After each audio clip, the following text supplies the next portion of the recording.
Happy 420. Here we go. Another sesh, another day.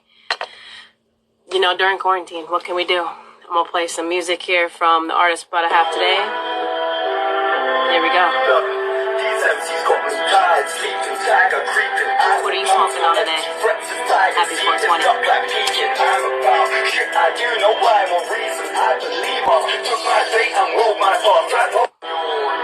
This is what we're gonna have on today, man.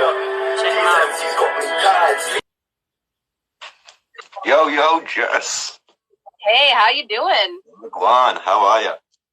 Good. Nice to meet you, man. I've been listening to all your music all day today. Thank you, legend. Yeah, I definitely enjoy. So why don't you tell everybody exactly where you're from? So that yeah, sure. So I'm from London originally, from London, Brixton.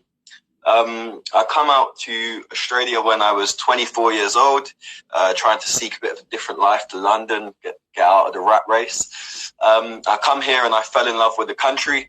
I wanted to immigrate over here, but I also met my partner out here, a little Italian girl. She was doing a similar thing to me. So we actually went back to London to live there for a year. Before coming back to Australia, we tried to immigrate to Australia permanently. It's not really gone our way. So we will be returning back to London, but it's not necessarily a bad thing. But yeah, I'm a bit of a traveller as such in the last few years. I've not had much of a home.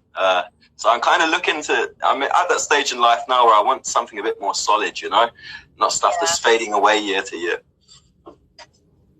No, that makes perfect sense. So, what inspired you to start rapping? I know you said Eminem for sure. Mm-hmm.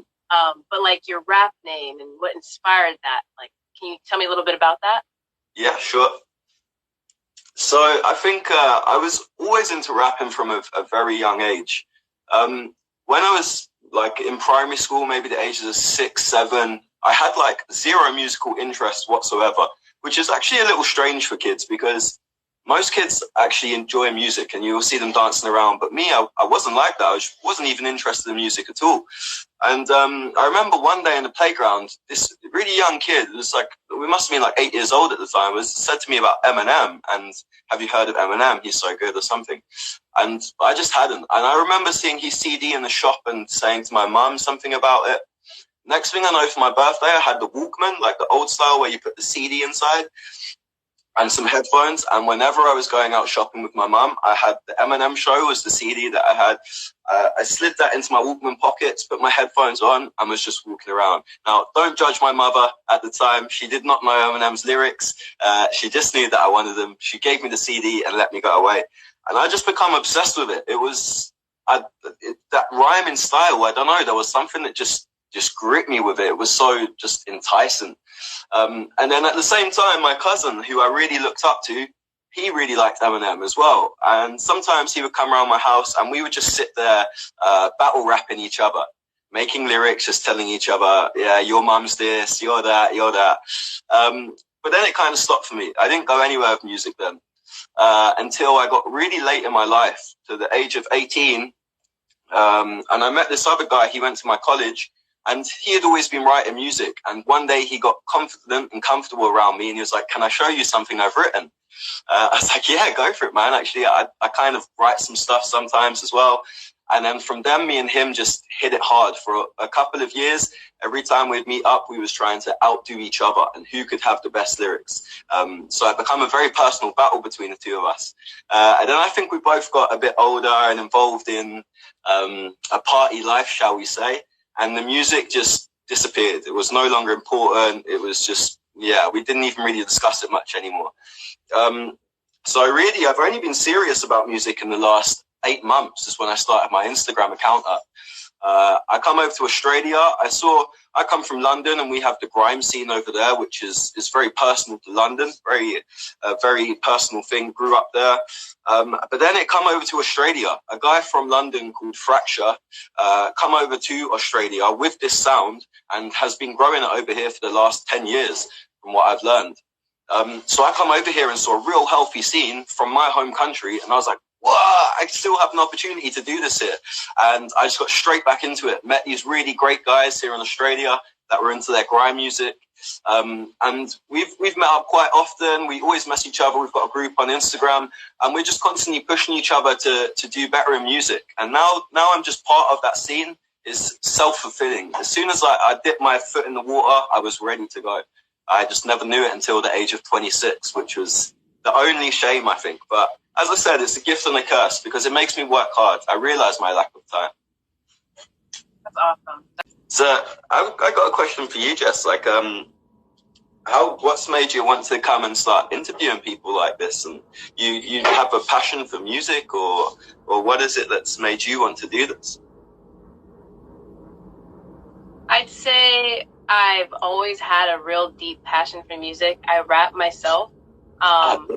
It's been such a long time, but me and my friends, we used to, throw back some beer and freestyle together and just have such a good time because a lot of my friends actually make beats. Okay. My producer is a beat maker. And this is something that I always thought would be the best thing for everybody on the same level. Like, I want to know why you're doing this. And I can't get a hold of MGK or whoever's out there that's going to be like, no, I don't want to talk to you. You know what I mean? Like those people don't want to talk. They don't want to talk to me. You know what I mean? Yeah. So it's really cool that I get to reach out to somebody that wants to talk to me and wants to tell me like their journey and, how far they want to go. Because, if I wanted to do this tomorrow, I'd want to know all the information about it. And Google can't just give me that. No, it's a mystery. It is a bit of a mystery thing. I like it, Jess. I like it. It feels like a really healthy, clean way to do things as well. It's very personal. And yeah, it makes good use of the fact you said we're in different countries. And even what I was saying about coming over to Australia and not realizing there had been a grime scene over here for the last 10 years. These are things that we probably could know by doing stuff like this. So you could tell me what's going on in your area. I'd say what's going on in my area. And yeah, we can all stay up to date with each other. It's cool. I like it. It's a good idea. I wanted to ask you, what platforms are you on? On everything. This is the beauty of DistroKid. You sign up to DistroKid, pay, I think it's $20 a year. And when you go to upload your music, it uploads it to literally every music store out there. Google, YouTube, Spotify, Deezer, everywhere. It goes everywhere in one click. It's an absolutely awesome, distribution thing it would be. But yeah, for $20 a year, unlimited uploads, and it sends it to everywhere. You can edit all your team and set percentages of who makes the money where. So yeah, I'd really recommend using DistroKid if you are into uploading music. But something, I don't know, this is a good question, Jess. Something I was watching the other day. So I watched this guy. He got 500,000 streams on Spotify for one of his songs. How much do you think this guy got paid for 500,000 streams? Man, I hope he made $500,000. Right? You'd hope. So this is, I found it pretty low. Some people have told me they found it good. But he made $908 for 500,000 plays. Yeah. 500,000 plays is worth 908. So by that means 1 million plays is worth $1.8 thousand. It's not a lot, is it, for 1 million plays? Like, I struggle to get like near 1,000. I'm not going to lie. So to get 1 million, yeah, and then you're only getting 2K for that. It goes to show like money is not in the streaming. To be on social networking and on Instagram, the reason why I myself like to keep my Instagram updated with freestyles and upload my music to Spotify is because it gives people that like your music something to listen to and stay interested in you. But I don't think it's the way to making a lot of cash. For me, that's definitely in the shows. And you can see that with a lot of the sort of up-and-coming artists here in Australia. You got people like Jai Simpson, Wombat. They're pretty big names in Australia, but they're still making their money from going out doing shows every Saturday, Sunday. So yeah, it goes to show the money comes from doing the tours and stuff. I think the online presence is important because it gives you credibility and gives you something to show. Also, making music in general is important because you get better as an artist and you'll make better music. But if you really want to make money, I think getting out there and doing shows is probably the foundation to doing that in music. And to be honest, it will probably help a lot of your online presence as well. You get some nice footage going out there in shows. You might get booked for a festival. And it's more probably of a direct route. It's the hard work game. And yeah, I think one that I'm going to start embarking on pretty soon.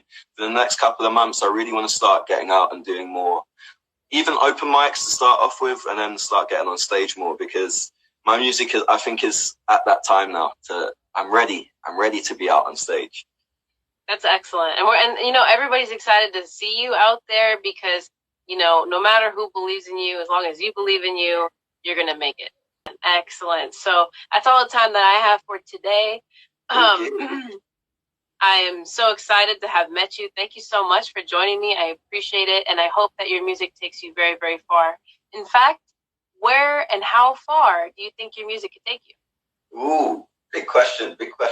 Well, thank you for having me on the show as well. It's been a pleasure. Thank you for reaching out. And I think you're going to be very successful in what you do. I love the show, and I'm looking forward to seeing more that's come from you. And where do I think my music can take me? I think at the moment I'm on a very steady path, a very progressive path.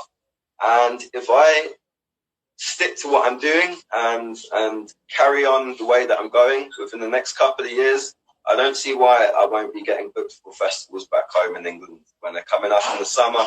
And I can't see why I can't get my little entourage around me that I've always dreamed of, getting a crew together and tearing places up, making good music and making a statement, bringing that old school music back, the lyricism back and the real vibes back. So yeah, this is my goal, and I think I can do it.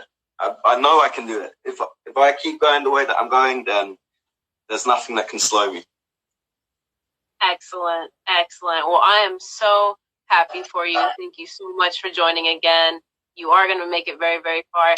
Keep coming back and check in with us, and you'll make all these fans in Seattle and hopefully California and all over, because I'm hoping that this goes all over the world. We were just in London yesterday.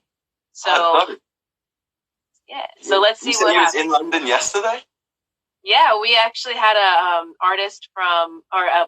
Yes. I saw him. I messaged him, actually. Yeah, he was pretty dope. I liked that interview. That was nice.